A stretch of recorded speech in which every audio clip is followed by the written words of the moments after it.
Hello and welcome to In the Library with Michelle. And I'm Adrian, and we are coming at you on March 20th, 2026. The 19th. Well, we're recording it on the 19th, but it goes up on the 20th. Oh, Yeah. Sorry, I didn't know that. That's all right. Now I do. How was your week? Really good. Really, really good. How about yours? It's been very, very busy. Yeah, for sure. We're kicking into that springtime. It's springtime all around. Wonderful. So, we are here for gardening, yeah? Yeah, I do have some gardening stuff to chat with you guys about. I didn't get any questions this week from the public, but I did get a question from one of our coworkers. One of our coworkers, Gina, was asking me about what could be planted under an oak tree. So I started to do some research, and oak trees are tough. They're huge, number one. But also, their leaves can alter the pH of your soil, which makes it harder for certain plants to grow. So they can be challenging. They're not impossible, but they can be challenging. Plus, it's all that shade, which we know a lot of plants don't love shade. However, finding natives that might fit that bill, I did look up some stuff and I did find a good one for you that I love. It is called, we know it as the Eastern Red Columbine. It's also known as Aguilera canadensis. I'm a genie in a bottle, baby. Wait. So it's a really beautiful flower and it loves shade. It will do with partial shade, but it does love shade and it will grow under oak trees. I've had it in my own yard. And there's a lot of different varieties out there, but as always, just try to stick with natives when you can. That would be the best thing that you could do for our environment, I should say. So what they really attract are hummingbirds. So these tend to bloom around us in May, and they are a perfect flower for hummingbirds. Their flowers are tubular, which makes it easy for our hummingbirds to sip the nectar from. Tubular, man.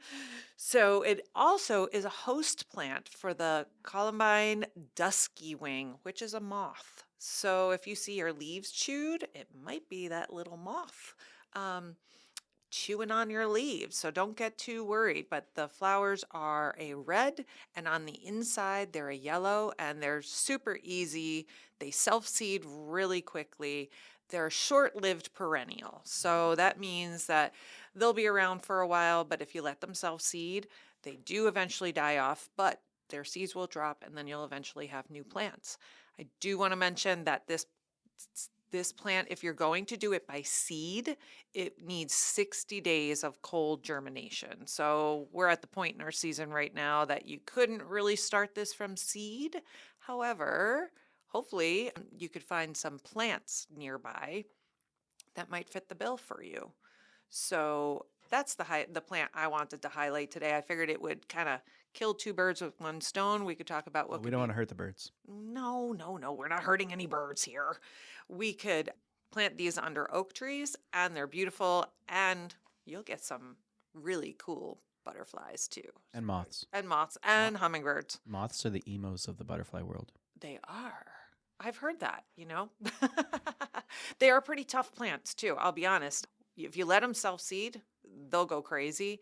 I tend to collect my seeds and then I cold stratify, which is a little bit of work, but it's not a big deal at all. If you're ever interested, we always run a winter sowing workshop in January here at the library. So for a listener who may not know what cold stratifying is. Yeah, I didn't know what cold stratifying was either. It is very common with native plants, especially in the north, because Mother Nature knows that these seeds need some time in the cold and the damp. They need both cold and damp. Some are 30 days, some are 60 days. A few here and there are 90 days. One of the annuals is 10 days. So it just needs to be in a cold, damp place in order to germinate. So I found that out the hard way the first time I tried to grow swamp milkweed. I put it in a pot in the spring. I put the seeds down and nothing happened. So I said, fine, I'll put something else in there. So I did. I put some annuals in there. And then the following spring, all of these plants started popping up and they were all the same. And I'm like, what is this? And after a few days, I realized it was all the swamp milkweed I had planted the year before. But because they had not had that cold stratification, they didn't bloom for me. They didn't do anything the first year. But the second year, they came back super strong and they were ready to go. So I was impressed. I was impressed. But that's the first time I figured out what cold stratification was. So that was before I was a master gardener. So they talked to us about that, but I had never heard of it either. So it's not something a lot of people know. Excellent. Yeah. Good question for sure. So, and these columbines, they can get anywhere from 2 to 4 feet tall, depending on their conditions. But like I said, they're pretty tough. They can tolerate a lot. So pretty plants. So that's my 2 cents with my native plant and what you can plant under oak trees. Do you know who the Austrian oak is? No. That's the nickname that Schwarzenegger got during his bodybuilding days. I did not know that. See, I used to follow him years ago when I used to get the bodybuilding magazines. You know, he was always in them. Yeah. He was the Austrian oak. I did not know that. Well, this is not that, but yeah. And also, Molly and I started putting together some files that we're going to share with the public for a lot of the plants that we talk about or that we have here at the library. We're going to be putting a file together, so it'll be like a database where people can access information about native plants and some of the presentations that we do. So we're going to try to give people a paper trail so that they can look things up from reputable sources. So Ooh. I know. So am I a reputable source? You are. I do consider you a reputable source, considering you are a reference librarian. Yes. I'm flattered. No, good. Don't get too used to it. So what book did you bring? Oh, I talk about this book a lot, and I absolutely love it. I just reread it recently. It's called Nature's Best Hope. It is a New York Times bestseller, and the subtitle is A New Approach to Conservation That Starts in Your Yard. And this is by Doug W. Tallamy. He is also the author of Bringing Nature Home, which is a fabulous book as well. This book, if you want to know why it's important to plant native plants, this is a great place to start. Anybody can start with this book. The general gist in the light of the book is if you plant one oak tree, you can support hundreds of species of insects with one oak tree. So you don't have to go and rip out your whole yard. This is not that kind of change we're looking to see. You can just plant one native plant in your yard and start there. And he talks a lot about why it's necessary. He talks about Yellowstone, when they took out the wolves, when they got rid of all the wolves, they killed them all, and then they reintroduced them, and how it changed the parks. Mm-hmm. So it's a fascinating book. I think anybody should read this if you care at all about our environment. So yeah, this is like one of my go-to books. I'm usually concerned about the environment. It turns out I live there. Yes, that's the thing. Don't we all? And that's why we should all care. Anybody can make these changes. And they don't have to be huge to start with. But I think once people start seeing the changes and the insects that they bring and the diversity in their yard that they get, I think they'll be hooked. So, yeah, great book. And we do have it here at the Bedford Branch Library. I asked our boss to order it, and she did. Mm-hmm. Fantastic. Yeah. That's Nature's Best Hope by Douglas W. Tallamy. Correct. Perfect. So I did some homework from Mr. Bergen on how to draw dinosaurs. Oh, yes. So I'm gonna put these on the screen here. This one is the superior image. This is one of these is following along with his step-by-step guide to drawing a dinosaur. I think that's great. And it's beautiful, right? That's impressive. Yeah. And you did that? Yeah. And then I drew this one as a follow-up piece, trying some slightly different techniques. I think it looks great. Why are you being critical of your work? But If you drew a dinosaur this week, let us know. You can post a link in the comments down below, or you can email us here at the library. My email address is adrian.childress@monroe.lib.mi.us. That's a mouthful of an address. You could link it down below in the description too, right? Something like that. But let us see your dinosaurs. And for this week, we're going to continue on our little drawing practice. I have brought with me the book to practice this week, the Urban Sketching Handbook by Sohita Shirodkar. Wow. Yeah, no, that last name's a mouthful, and I probably pronounced it all the way wrong. But this book features techniques for beginners, how to build a practice for sketching on location. It's got a variety of guides for sketching the things you see around you. I'll probably end up sketching the local history room if we're being honest, because that's where I spend all my time. I think that would be a cool place to sketch. But yeah, we'll see how that comes out. And if you are looking for things to draw with, again, we have several of the Bergen series Fun to Draw books. We have Dinosaurs, Safari, Wild Animals. I think there's one not by him, but by another author that I almost grabbed, that's How to Draw Cute Kitties and Puppies. Okay. I might do that next week just because cute kitties and puppies. Of course. Now, are these all in the children's section, or are these in our nonfiction? These are all in our nonfiction section. Okay. If you are looking for just to browse books on sketching and drawing, check out the 743s. Mm-hmm. Yep, that's our Dewey Decimal System. That's right. No, that was good to mention. And if you're looking for native plants, you can look in the 635s for things that are with native plants. Yeah. So that's pretty good, yeah? Yeah, so I'm so glad I reread this book recently, because it just reminded me how important it is for us to take care of where we live. So, if I may ask you, what have you read this week? Have you done any pleasure reading? I've not. It's been a really busy week. I did a presentation this weekend at a garden conference in Garden City, and I was a little wiped out after that, because there was over 100 people there, and it was a long day and long drive. So I'm listening to my book club book, which is Frozen River. So our Books on Tap is reading Frozen River right now, which is, I've already read it, so I'm rereading it, and it is a great book.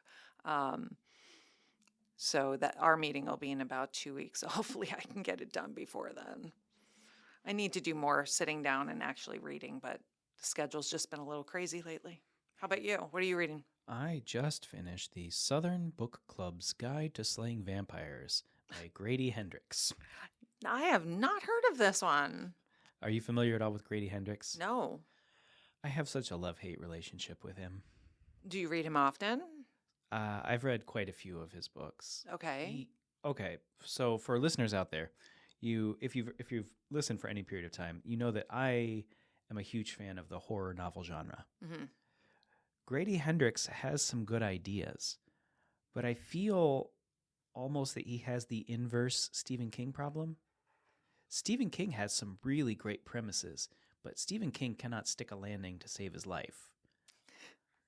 I love Stephen King. Well, yeah, his ideas are great. The books start great, but then there's always, you'll notice the last third of the book, he clearly doesn't know where he's going with it, and it just sort of peters out. And there are very few Stephen King books that I thought had a good ending.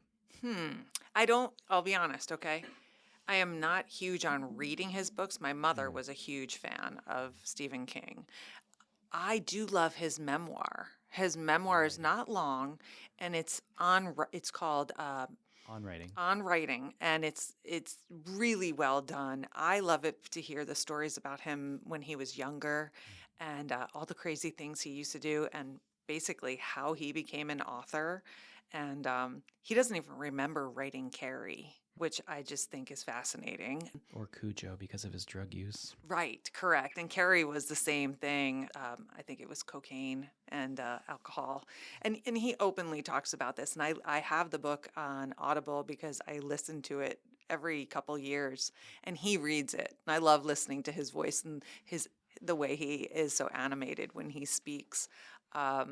I love that book, but I'll be honest, I don't read his fiction stuff. Hmm. But I guess that's why I can say I like Stephen King. So comparing him to your author. So I I like the ideas that Stephen King puts in, but I don't think he can stick a landing. I think Grady Hendrix suffers from another problem. I think he has some really intriguing ideas. He's written books like The Final Girl Support Group, How to Sell a Haunted House, this one about the book club slaying vampires, right? Right. But my problem is that I think because he goes for a very grounded, realistic approach to horror, they're what you would consider maybe a slow burn style. Okay. But like nothing happens for the first half of all of his books before things get going. See, those are the books I tend to put down. Yeah. Because if you don't catch me in the first couple chapters, I got no time for that because there's so many good books out here to read. So that's a shame. I apologize if you're listening, Mr. Grady Hendrix. I know you're not. But How to Sell a Haunted House took way too long to get going, and the Southern Book Club's Guide to Slaying Vampires took way too long to get to the actual vampire slaying. Oh. But you still continue to read him. Yeah, just because I need to know what's going on in the genre. So you're still a fan. Yeah, begrudgingly, I guess. All right. On that note, let's talk about what's going on at your local library. Oh, so this week we did pull stuff from other libraries, huh? I tried. You did. I went out of my way. I remembered Tara wasn't here to do it for me. Tara, if you're listening, leave a comment down below. Hey, Tara, we miss you. You rock. She's not going to leave a comment. She will. Her brother might. Well, no, because he only listened for her, I think. So we probably lost her brother as a listener. Oh, no. We'll have to get him back. Oh, no. Well, this one is, we do have an event for our Bedford branch library. So our great friends at the library here, they went and they purchased some trees. They purchased some trees from the Monroe Conservation District. So they picked up Black Hills spruce and white cedar trees. So these are very small seedlings. So just so you know, these are not going to be huge. Okay. But they are free. They are giving them out free to our patrons on Saturday, April 11th. By the way, we have another event going on that day here with the garden.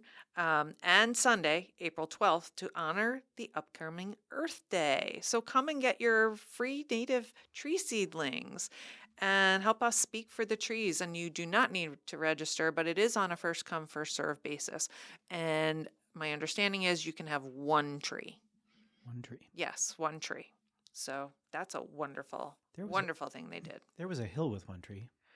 One Tree Hill? One Tree Hill. I never watched it. I don't know what it's about. Me either. I assume it's about a tree. I hope so. All right. The Bedford Branch Library is pleased to present Vegetable Seed Starting Workshop coming Saturday, March 28th. This will be from 2 to 3 p.m. Gardeners of all skill levels are invited to attend this workshop, get a head start on your summer garden, and swap tips with fellow gardeners. All materials are provided. Register online. Yeah, that's Molly's gig. She does such a great job with that. She's going to try to do a couple different things this year. So, yeah, I'll be there supporting her. But she's running that gig. So, awesome.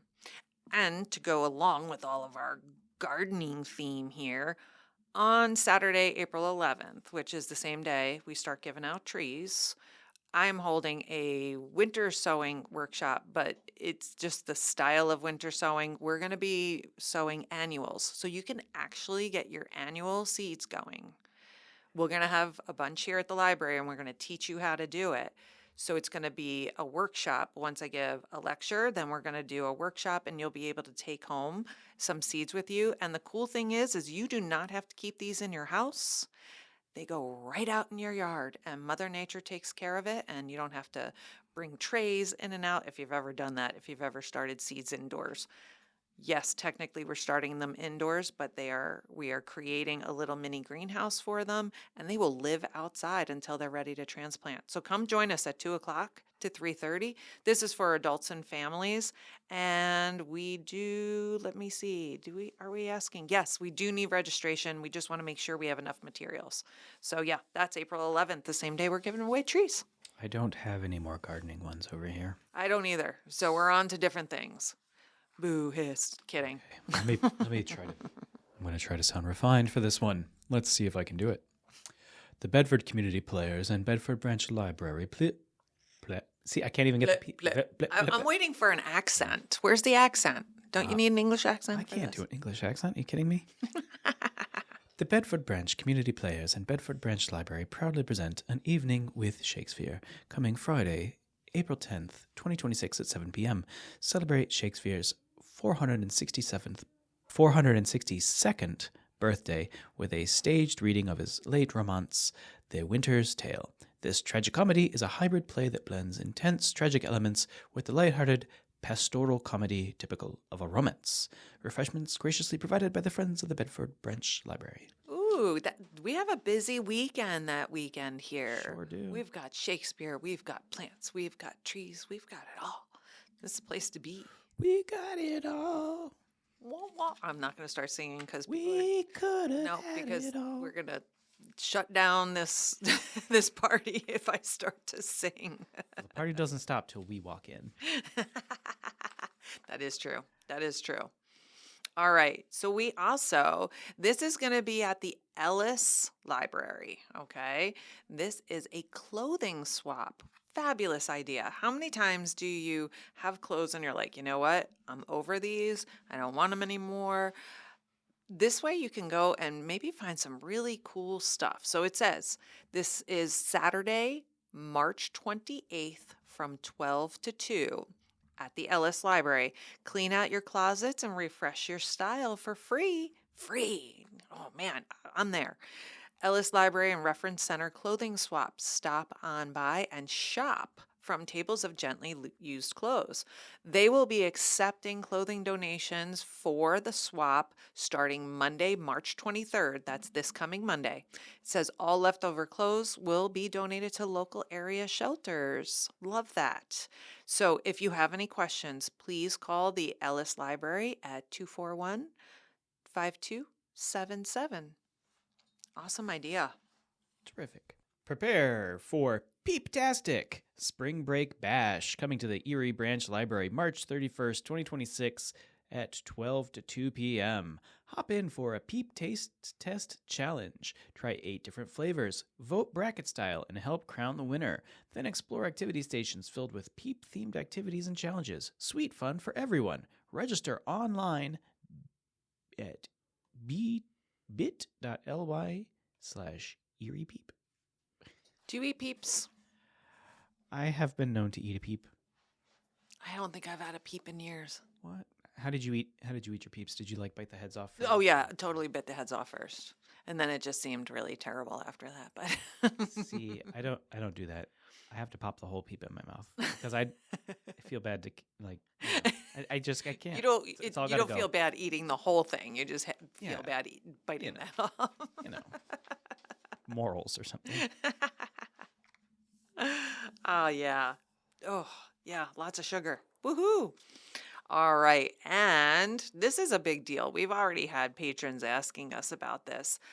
Craft supply swap here at the Bedford Branch Library is going to be Saturday, April 4th from 12 to 2. So it's only for 2 hours.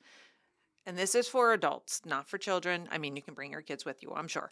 But it's more for adults to come and choose. So you can rehome your unused craft supplies. But if you're going to rehome these, you need to bring them to the library ahead of time. So we need those dropped off between March 27th and April 3rd. And then you get to attend the craft supply swap on April 4th. Woohoo. I know. So there is no registration. You just show up and come on in with your stuff, and our friend Lori will take care of everything and get it all sorted out for you so you can have new craft stuff. Fantastic. Woohoo! And last for me, the Maybe Branch Library is pleased to present Book and Build for kids and families. Book and Build is a fun family story time. Stop by the library for this evening event where families can enjoy some music, a book, and a fun building-based follow-up activity. They meet monthly. Please register to ensure that they have enough building supplies for each family. The next event will be coming up on April 20th of 2026 from 5:30 to 6:30 p.m. That sounds like a great idea. Yeah, because you're extending the book there, and you're making it real, especially for kids. That's a way to get them hooked, if they're not already. Terrific. Now, if you happen to be watching us on YouTube, please be sure to like and subscribe and hit the ring bell for notifications. Let us know down below if you have any questions for Michele regarding local plant gardening. Or if you happen to draw a dinosaur, please leave that down below as well. And then I have a question for you. Oh, Are we going to start doing video here too? You talked about it the other day. If you think we should switch to a video-based format where you can see our semi-smiling faces, please leave a comment down below and let us know that as well. I think it would be fun. Adrian is not so sure. Well, he doesn't want to have to do his hair. I know what I look like, so. And if you happen to be watching us on Spotify, please be sure to like the episode and like the page as a whole because it helps us with the algorithm. Yes. Tara, if you're down below, please comment the correct spelling of algorithm. Thank you. This has been In the Library with Michele. And I'm Adrian. We'll see you next week.